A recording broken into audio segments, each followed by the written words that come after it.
የኤልፋሽር ውድቀትና የዳርፉር ጥቁር ጠባሳ በሱዳን ምድር የታወጀው የዘር ማጥፋት አዋጅ ሲታከልበት ሁነኛ የፖለቲካ ጥፋትም ፈጥሯል።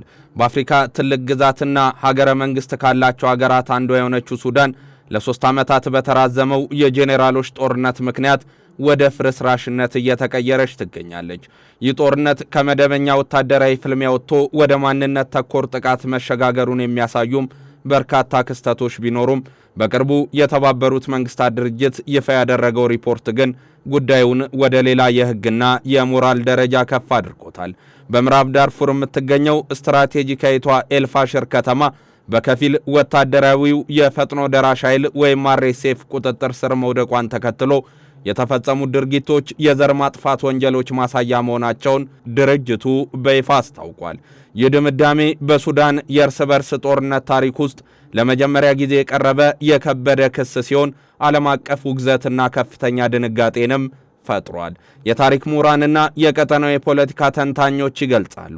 በዳርፉር እየታየ ያለው ቀውስ አዲስ ክስተት አይደለም። እንደ አውሮፓውያን አቆጣጠር በ2003 በኦማር አልበሽር ዘመን መንግስት የተጀመረውና በመቶ ሺዎች የሚቆጠሩ ሰዎችን ሕይወት የቀጠፈው የዳርፉር የዘር ማጥፋት ወንጀል ዛሬም በሌላ መልክና በሌሎች ተዋናያኖች እየተደገመ መሆኑን ይገልጻሉ።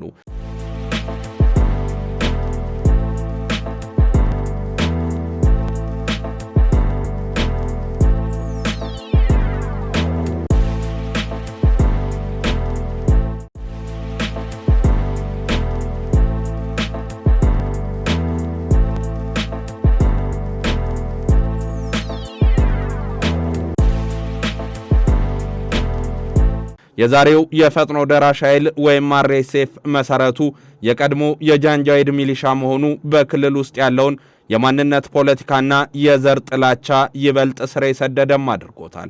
ኤልፋሽር ለ18 ወራት ያህል በአርኤስኤፍ ከበባ ስር የቆየች ሲሆን በሱዳን ጦር ኃይል እጅ የነበረችና በሚሊዮኖች ለሚቆጠሩ ተፈናቃዮችም የመጨረሻ መጠጊያ ሆና ያገለገለች ነበር። ይሁን እንጂ በጥቅምት ወር መጨረሻ ከተማዋ በአርኤስኤፍ እጅ መውደቋ ለ3 ዓመታት በቆየው ጦርነት ውስጥ እጅግ አስከፊ መዘዝን ይዞ የመጣ ሆኗል። የመንግስታቱ ድርጅት እውነት አፈላላጊ ተልዕኮ ባለሙያ የሆኑት ሞናራ ሽዊ ያቀረቡት ምስክርነት በኤልፋሽር የተፈጸመው ግፍ ከጦር ወንጀልነት ባለፈ የታቀደ የዘር ማጥፋት ሙከራ መሆኑን አመላካች ሆኗል። እንደ ሪሽማዊ ገለጻ አርኤስኤፍ የዛጓና የፉር ማህበረሰቦችን ሙሉ በሙሉ ወይም በከፊል ለማጥፋት ሆን ብሎ ተንቀሳቅሷል። የተሰበሰቡት ማስረጃዎች ረጅም ጊዜ የወሰደ ከበባን፣ ሆን ተብሎ የተፈጠረ ረሃብን፣ የሰብአዊ እርዳታ እንዳይገባ መከልከልን፣ የጅምላ ግድያን፣ ደፈራን፣ ስቃይና ስልታዊ በሆነ መንገድ ሰብአዊ ክብርን ማዋረድን ያጠቃልላሉ። ከዚህም በላይ የጥቃት ፈጻሚዎቹ የሚጠቀሙባቸው ቃላትና ንግግሮች ድርጊቱን ዘር መሰረት ያደረገ መሆኑን በግልጽ እንደሚያረጋግጥ ባለሙያዋ አጽንኦት ሰጥቷል። ይህ የባለሙያዋ ድምዳሜ በዓለም አቀፉ ማህበረሰብ ዘንድ ከፍተኛ ትኩረትን አግኝቷል። እንደ ቢቢሲ ያሉ ዓለም አቀፍ የመገናኛ ብዙሃንም አርኤስኤፍ የቀረበበት ውንጀላን እስካሁን በይፋ ባያስተባብልም ቀደም ሲል በነበሩ ተመሳሳይ ክሶች ላይ ግን የግለሰብ ወታደሮች ስህተት እንጂ የጦሩ ፖሊሲ አይደለም በሚል ማስተባበያ ሲሰጥ ቆይቷል። ይሁን እንጂ በኤልፋሽር የታየው የተቀናጀ ከበባና ስልታዊ የጥቃት አፈጻጸም ድርጊቱ በከፍተኛ አመራሮች ዕውቅና የተሰጠው መሆኑን እንደሚያሳይም ይገልጻሉ። የሰብአዊ መብት ተሟጋች ድርጅቶችም ዓለም አቀፉ የወንጀለኞች ፍርድ ቤት በጉዳዩ ላይ ፈጣን ምርመራ እንዲጀምር ግፊት እያደረጉ ነው።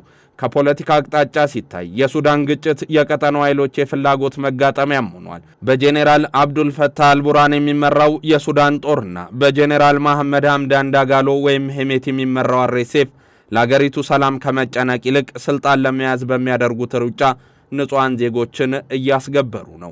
የምዕራባውያን ሀገራትና የተባበሩት መንግስታት በአርኤስኤፍ ላይ የዘር ማጥፋት ውንጀላ ማቅረባቸው በቀጣይ በቡድኑ መሪዎች ላይ ጠንካራ ማዕቀብና የሕግ ተጠያቂነትን ሊያስከትል ይችላል። ይሁን እንጂ ይህ ውሳኔ በጦርነቱ ላይ የሚኖረው ተጽዕኖ በሁለት መንገድ ይታያል። በአንድ በኩል አርኤስኤፍን በዓለም አቀፍ ደረጃ አግልሎ ለድርድር እንዲቀመጥ ሊያስገድደው ይችላል። በሌላ በኩል ደግሞ የሞቱን እንዲፋለምና ጥቃቱን እንዲያባብስ ሊያደርገው ይችላል የሚል ኢኮኖሚያዊና ማህበራዊ አንድምታውም እጅግ ዘግናኝ ነው። ሱዳን ዛሬ በዓለም ላይ ከፍተኛ የተፈናቃዮች ቁጥር የሚገኝባት ሀገሩን አለች።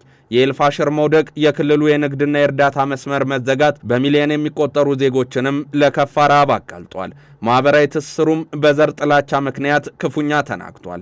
የዛግዋና የፉር ማህበረሰቦች ላይ ያነጣጠረው ሰሞነኛ ጥቃትም በሱዳን ለዘመናት የቆየውን የብሔረሰቦች አብሮ መኖር አደጋ ላይ ጣለ ሆኗል። ይህ ቁስል በቀላሉ ሚሽር ባለመሆኑ ጦርነቱ ዛሬ ቢቆም እንኳን ዘላቂ ሰላም ለማምጣትና የተፈጠረውም ቂም ለመሻር 10 ዓመታትን ሊወስድ እንደሚችልም ማህበራዊ ተመራማሪዎች ያስጠነቅቃሉ። በመረጃ ምንጭነት የተጠቀሱት የተባበሩት መንግስታት እውነት አፈላላጊ ተልዕኮ ሪፖርት በተለያዩ ገለልተኛ የሰብአዊ መብት ተሟጋቾችም የተደገፈ ነው። እንደ ሂዩማን ራይትስ ዎችን ያሉ ተቋማት ቀደም ብለው ባወጧቸው ሪፖርቶች አርኤስኤፍ በዳርፉር ውስጥ የዘር ማጽዳት ዘመቻን እያካሄደ መሆኑን ሲጠቁሙ ቆይቷል። አሁን የዘር ማጥፋት የሚለው ቃል በይፋ ጥቅም ላይ መዋሉም ጉዳዩን ከሰብአዊ መብት ጥሰት ባለፈ የዓለም አቀፍ ሕግ ጣሪያ ወደ ሆነው ወንጀልም ከፍ አድርጎታል። ይህ ደግሞ በሱዳን ሉዓላዊነት ስም የሚደረጉ ጣልቃ ገብነቶችን ሕጋዊ መሰረት ሊሰጣቸው ይችላል። የኤልፋሽር ሰቆቃ የሱዳን ጦርነት ትክክለኛ መልክ መገለጫ ነው። የተባበሩት መንግስታት የደረሰበት ድምዳሜ ለዓለም አቀፉ ማህበረሰብም ትልቅ የማንቂያ ደውል ነው። ወደፊት ሱዳን ወዴት ታመራለች የሚለው ጥያቄ ምላሹ የሚወሰነው በጄኔራሎቹ ፍላጎት ሳይሆን ዓለም አቀፉ ማህበረሰብ በሚወስደው ቁርጠኛ እርምጃ ላይ ነው። የዘር ማጥፋት ወንጀልን በዝምታ መመልከት ታሪካዊ ተጠያቂነትን ያስከትላል። ስለሆነም በአፋጣኝ የተኩስ አቁም ስምምነት እንዲደረግ ግፊት ማድረግ፣ ለተጎዱ አካባቢዎች የእርዳታ መስመሮችን መክፈትና ወንጀል ፈጻሚዎችን ለሕግ ማቅረብ አማራጭ የሌለው መፍትሄም ነው። ካልሆነ ግን ሱዳን በ21ኛው ክፍለ ዘመን የዓለማችን ትልቁ የሰው ልጅ እልቂት መድረክ ሆና መቀጠሏ አይቀሬ ነው።